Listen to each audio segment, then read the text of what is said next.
Hi, this is Dr. Ayush Razdan Singh, author of the novel The House of Fates, and this is my acknowledgement. I must bend first of all before the Almighty, Sri Krishna, the Powerful. I am you, you are me, we are one.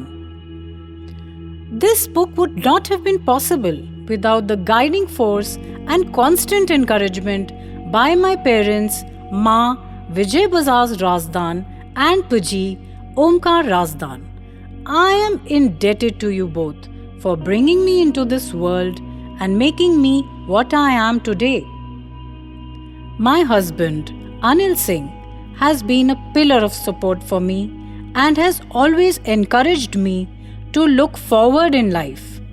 My twinkling stars, the lights of my life, my sons, Aryaman and Agnivesh, have been a constant source of joy and pride. Thanks to my publisher for seeing this book worthy of publication. Being my first work, I had to face several trials and tribulations before this book hit the stands. Now I will read to you the first chapter of the book, A Pool of Blood. It was a cold, dark night. The leaves of the peepal tree in the courtyard blew violently, and it became pitch dark as the lights went out. Meera got up with a start, not knowing it was raining outside and there was a storm brewing. She clutched onto her bright pink stole bought the previous day from Lajpat Nagar, where she spent a happy day with her bhabis.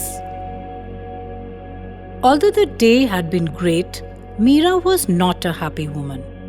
She was pregnant with her second child, and her husband, Shyam, did not want to be burdened with the responsibility of another child. Shyam adored his daughter Radha. She was a precious child born after 5 years of marriage with the help of Meera's sister Meenu, who was a renowned gynecologist of Delhi. Meera glanced at her watch. It was 2 a.m. in the morning. Meera wondered if she should make herself a cup of coffee to keep warm. She decided against it, as she had read in several magazines and newspapers that coffee harms the fetus in more ways than one. Why am I so worried? Thought Meera. Shyam does not want this child. He wants me to get rid of it as soon as possible. With these thoughts in her mind, tears flowed down Meera's bright pink cheeks. Meera was a Kashmiri Pandit girl and very pampered by her parents. Her father was a renowned Kashmiri scholar and writer, and Meera had his genes. She would often write short stories and articles which were published in some magazines. Meera glanced at Shyam, who was fast asleep. "Oh Shyam, how you sleep peacefully as your unborn child is growing in my womb. How can you not want this child? It is your flesh and blood," thought Meera, tears continuing to flow down her cheeks. Not knowing what to do, Meera decided to have the coffee after all. She went to the small kitchen that was in the corner of the room and put the kettle on to boil. The sound of the boiling water comforted Meera, and her tears stopped flowing. She then put coffee, milk powder, and sugar in the mug and poured a hot cup of coffee for herself. Meera opened the kitchen window.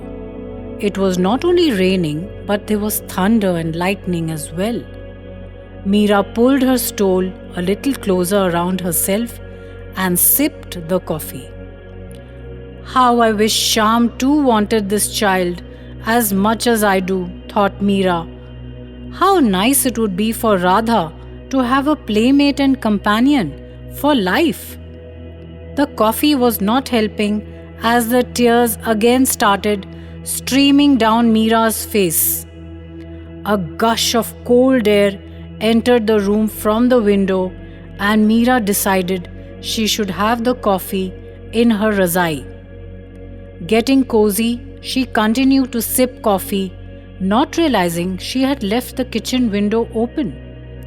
Back in her room, Meera threw back the razai, put the coffee on the bedside table, and slipped her feet into her carpet slippers. Suddenly, she felt a sharp, jabbing pain in her abdomen. She held the side of the bed, but it was too painful to bear. "Shyam, Shyam," she screamed. "Shyam, help me, Shyam." With these words, Meera collapsed on the ground. Soon, a pool of blood collected under her, changing the pink color of her stole to a bright scarlet red.